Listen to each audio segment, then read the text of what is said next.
जय हिंद, नमस्कार साथियों। भाई साहब की बातें बहुत ध्यानपूर्वक सुनिएगा, फिर मैं आपसे लास्ट में मिलता हूँ। क्या कॉम्पिटिटिव एग्जाम की तैयारी में मोटिवेशन कम पड़ रहा है?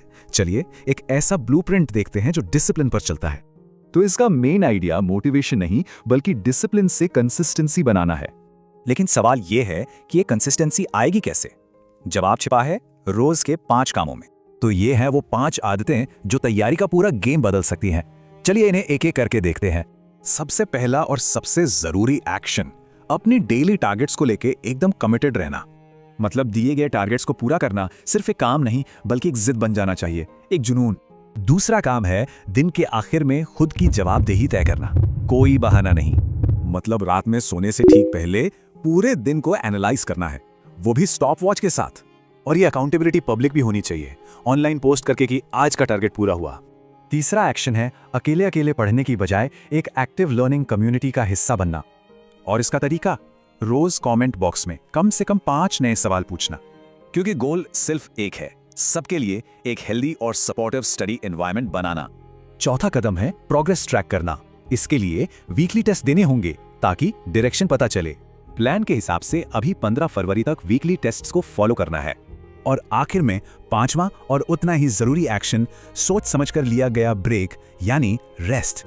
संडे का रूल तो एकदम क्लियर है, सुबह टेस्ट दिया और बस 12 बजे के बाद चिल करना है। ये कोई सजेशन नहीं, ये एक कमांड है। कोई पढ़ाई नहीं, सिर्फ माइंड को रिफ्रेश करना है। तो इन 5 एक्शन को अगर डिसिप्लिन से फॉलो किया जाए तो नतीजा क्या निकलेगा? सोस इसे एक बहुत ही सिंपल और पावरफुल इक्वेशन में बताता है। 100% कंसिस्टेंसी इक्वल्स टू सिलेक्शन। तो एग्जाम के तैयारी के आखिरी सबसे जरूरी फेज के लिए चलिए इस गाइड में उतरते हैं। तो यहाँ पर एक कमाल का प्रोटोकॉल है जो बताता है कि डिसिप्लिन कैसे रखना है जब वो सबसे ज्यादा मायने रखता है। तो सबसे जरूरी बात यह है कि टॉप परफॉर्मेंस के लिए वो 5 पाबंदियां समझी जाएं जिनसे बचना है। चलिए पहली पाबंदी से शुरू करते हैं। पहला नियम है कीमती वक्त बचाना, बल्कि उस एनर्जी को सीधे सीधे सेल्फ स्टडी और रिवीजन में लगाना होगा। चलिए अब अनुशासन के दूसरे नियम पर चलते हैं। ये नियम है दिन के टारगेट के प्रति कमिटमेंट के बारे में। और देखिए, अपने अल्टीमेट गोल को पाने के लिए ये एक नॉन नेगोशिएबल स्टेप है। अब तीसरी पाबंदी में एक बहुत जरूरी माइंडसेट शिफ्ट की बात करते हैं। ये दिमागी तौर पर मजबूत बने रहने और फोकस बनाए रखने के बारे में है। मतलब दूसरों के स्कोर पर ध्यान ना दें और अपनी काबिलियत पे फोकस करें। चौथी पाबंदी एक आसान लेकिन बहुत असरदार आदत है, क्योंकि लिखने का काम परफॉर्म करने के लिए एक जरूरी दिमागी दबाव बनाता है। ये सुनने में शायद बच्चों जैसा लगे, लेकिन ये तकनीक काफी असरदार बताई जाती है। चलिए अब आखिरी पाबंदी पर चलते हैं जो रोज की प्रैक्टिस के बारे में है। इस नियम से ये पक्का होता है कि आपकी कोर स्किल्स लगातार तेज हो रही हैं। और स्पेसिफिक टारगेट है हर सब्जेक्ट से रोज कम से कम 30 सवाल। अब एक दिलचस्प बात, वो मूल सिद्धांत जो इस पूरे सिस्टम को कामयाब बनाता है। इस प्रोटोकॉल के हिसाब से मास्टरी के लिए हर क्लास को कम से कम 3 से 4 बार पूरा करना जरूरी है। इस डिसिप्लिन के साथ नतीजों का एक जबरदस्त वादा भी जुड़ा है। वादा ये जुड़ा है कि आपको अगले 40 से 45 दिन हमारे साथ जम के मेहनत करना है। अगले 40 से 45 दिन हमारे साथ आपको जमकर मेहनत करना है, ठीक है? तो आपको डेली 5 चीज़ों को फॉलो करना रहेगा। कौन-कौन सा चीज़? देखिए, दिए गए टारगेट को कंप्लीट करना आपकी जिद होनी चाहिए, यानी कि जो आपको दिया गया टारगेट है, उसको 100% आपको कवर करना रहेगा सेम डे, ठीक है? अगर इसके अलावा आपके पास जो समय बचता है, उसके अलावा आप जो पढ़ाई करते हैं, ठीक है? तो आपका प्लस पॉइंट मिल जाएगा। बट जितनी चीज़ें यहाँ पे टारगेट में इंक्लूड रहेंगी, उनको उसी दिन कवर करना ही करना है। आई बात समझ में? अगला देखिए, रात में सोने से पहले पूरे दिन का विश्लेषण करें, ठीक है? स्टॉप वॉच टाइम के साथ क्या करिए? प्ले स्टोर पे जाइए, ठीक है? टाइमर होता है, स्टॉप वॉच होता है, उसको डाउनलोड कर लीजिए। वहाँ पे क्या करिए, अगर जैसे मान लीजिए सुबह में आप पढ़ाई करने बैठते हैं, ठीक है? तो एक टाइमर लगा लीजिए, ठीक है? सुबह से लेकर शाम तक जब जब पढ़ाई करते हैं, तब तक टाइमर को ऑन रखिए। बीच में पढ़ाई अगर ब्रेक होता है तो वहाँ पे टाइमर को ऑफ कर दीजिए। उससे क्या रहेगा, सारा दिन आपको समझ में आ जाएगा कि हाँ, एक मोटी-मोटा हमने इतनी पढ़ाई की, 8 घंटे की, 9 घंटे की, 6 घंटे की, 7 की, कितने घंटे की। इससे क्या रहेगा, इससे अगर आप डेली करते हैं तो इससे आपकी कैपेसिटी बढ़ेगी, ठीक है? ठीक है? बात समझ में आ रही है कि ना? इससे आपकी क्या होगा, जो घंटे होगी, घंटे की पढ़ाई जो होती है, उसकी कैपेसिटी बढ़ेगी धीरे-धीरे करके। अगला देखिए, सेम डे जो आपने सारा दिन पढ़ा है, उसमें से क्या करना है कि जो नए-नए प्रश्न आपने पढ़े थे, उसमें से जो टॉप क्वालिटी के 5 प्रश्न हैं, जो आपको लगेगा कि हाँ, ये प्रश्न इंपॉर्टेंट है, उन प्रश्नों को आके जो यहाँ पे वीडियो दिया जाएगा टारगेट वीडियो, उसके नीचे आपको कमेंट बॉक्स में लिख देना है। कितना प्रश्न लिखना है? 5 प्रश्न, 5 प्रश्न 10 प्रश्न, ठीक है। ये आलसी बच्चे तो नहीं करेंगे, आलसी जो लोग रहेंगे वो नहीं करेंगे। मैं आपको फिर से बता दे रहा हूँ, आलसी नहीं करेंगे, लेकिन जो मेहनती होंगे, जिनको लगेगा कि हाँ इससे हमारा बेनिफिट होगा, इससे आप पूछेंगे बेनिफिट क्या होगा? इससे बेनिफिट ये होगा कि अगर आप आज 5 प्रश्न लिखेंगे, आज से कितने दिन है? मान लीजिए 70 दिन, मान लीजिए 60 दिन, ठीक है। तो डेली अगर 5 प्रश्न आके आप कमेंट बॉक्स में लिखेंगे तो कितने दिन हो गए? मतलब कितने क्वेश्चन हो गए?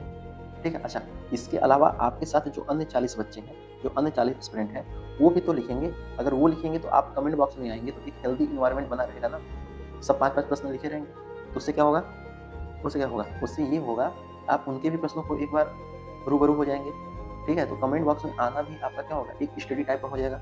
अगला देखिए, 15 फरवरी तक हम आपको सिलेबस कंप्लीट करा देंगे। 15 फरवरी तक नोट कर लीजिए, सिलेबस कंप्लीट करा देंगे। सोमवार, मंगलवार, बुधवार, बृहस्पतिवार, शुक्रवार, कितने दिन आपको सिलेबस कंप्लीट करना है? शनिवार को क्या करना है? शनिवार को पूरे हफ्ते का, पूरे सप्ताह का रिवीजन करना है, ठीक है। इसके बाद संडे को क्या करना है? संडे को अर्ली मॉर्निंग में मॉक टेस्ट देना है, ठीक है। यानी कि इसका मतलब क्या हो गया कि 15 फरवरी तक हम लोग क्या करेंगे? 15 फरवरी तक वीकली टेस्ट देंगे, ठीक है। संडे को देंगे सुबह में, और उसके बाद टेस्ट देने के बाद अगले 1 से 2 घंटे में उसका एनालिसिस कर लेंगे, ठीक है। एनालिसिस बहुत जरूरी है, एनालिसिस बहुत जरूरी है, ठीक है। इसके बाद क्या होगा? जैसे मान लीजिए 12-1 बज गया, फिर 12-1 बजे के बाद कोई पढ़ाई नहीं होगी। हफ्ते में 1 दिन, हाफ डे में कोई पढ़ाई करनी नहीं। उससे क्या होगा? आपका क्या होगा? मूड फ्रेश रहेगा, ठीक है। अगला जो हफ्ता रहेगा उसमें आपका दिमाग और तीव्र गति से काम करेगा, ठीक है। हफ्ते में रविवार को हाफ डे के बाद अपनी फैमिली के साथ समय बिताइए, है ना। बाहर घूमने निकल जाइए, थोड़ा सा चिल करिए, इधर उधर दोस्तों के साथ मिल लीजिए, ठीक है। जहाँ जो जैसा हो अपने हिसाब से कर लीजिए। आगे देखिए, अगला क्या करना है? हाँ देखिए, 100% अगर आप निरंतरता रखेंगे तो 100% आपका चयन होना ये फुल गारंटी है, ठीक है। बट आपको इतना करना पड़ेगा क्योंकि भाई साहब तैयारी बहुत लोग कर रहे हैं, ठीक है, बहुत लोग कर रहे हैं। तो लेकिन अभी क्या करना है? अभी अगले 40 से 45 दिन उन सबको भूल जाना है कि कौन कितनी तैयारी कर रहा है, कौन कितनी तैयारी नहीं कर रहा है। अभी अगले 40 से 45 दिन आप अपने आप को मजबूत करिए कि हम कैसे मजबूत हो सकते हैं, हम कैसे रोज पर डे टारगेट को फॉलो करके हम प्रतिदिन अपने सिलेबस को कैसे कर सकते हैं, ठीक है। आगे देखिए, आपको क्या नहीं करना है? मोस्ट इंपॉर्टेंट चीज़, आपको क्या करना है तो समझ में आ गई बात। आपको क्या नहीं करना है? क्या नहीं करना है? देखिए, सबसे इंपॉर्टेंट चीज़, सोशल मीडिया पर समय बर्बाद ना करें। सोशल मीडिया पर समय बर्बाद ना करें, ठीक है। फालतू की अब स्ट्रेटजी वीडियो देखने की कोई आवश्यकता नहीं। फालतू की और कई सारी वीडियो होती है, उनको भी देखने की आवश्यकता नहीं। 1000 टेलीग्राम में आप जुड़े होंगे, मुझे पता है, पीडीएफ कर रहे होंगे, ठीक है। पीडीएफ कर रहे हैं, कोई मतलब नहीं है, बस पीडीएफ इकट्ठा करिए, होने वाला कुछ नहीं है, कुछ नहीं होने वाला है। मैं कड़े शब्दों में बोल देता हूँ कभी-कभी, बट मैं आपको फिर से बता दे रहा हूँ कि पीडीएफ करने से कुछ नहीं होगा, ठीक है। जो है उसको पढ़िए, वही सब होता है, लगभग सब वही होता है, ठीक है। बढ़िया टीम-टाम करके रंग-बिरंगा करके दे देते हैं, ठीक है। रहता सब कुछ वही है। अगला देखिए, अपने टारगेट पूरा किए बिना न सोइए। जो टारगेट आपको दिया जाएगा उसको 100% उसी दिन को करिए, उसको बिना किए आपको सोना नहीं है। और क्या करना है? सोने से जस्ट 1 घंटे पहले क्या करना है? सरसरी निगाहों से पूरी चीज़ों को कवर कर लेना है, और उसके बाद उसमें से जो 5 नए प्रश्न आपने याद किए होंगे, पढ़े होंगे, आपके दिमाग में आ रहा होगा, वो आके यहाँ पे कमेंट बॉक्स में फटाक से 10 मिनट लगेगा, 5 मिनट लगेगा, लिख देना। सिर्फ 5 से 10 मिनट तो लगेगा। ये 5-10 मिनट आपको ये चीज़ें एग्जाम में याद आएंगी, एग्जाम हॉल में याद आएंगी, ठीक है। मैं आपको बता दे रहा हूँ, टॉपर्स ऐसे करते हैं। मैं आपको यहाँ पे साइड में दिख लीजिए, यहाँ पे कैसे अगर ये कर सकते हैं तो आप क्यों नहीं कर सकते। अगला देखिए, खुद को कमजोर न समझिए। खुद को कमजोर एकदम नहीं समझना है, ठीक है। एकदम नहीं सोचना है कि सामने वाला कितना स्कोर आ रहा है, 330 आ रहा है, 350 आ रहा है, 350 आ रहा है, कितना, कुछ नहीं, कोई मतलब नहीं। अगले 40 से 45 दिन आप बस अपने सिलेबस को कवर करने में लगाइए, ठीक है। ओके बात। अगला देखिए, अपने दैनिक टारगेट को लिखना ना भूलें।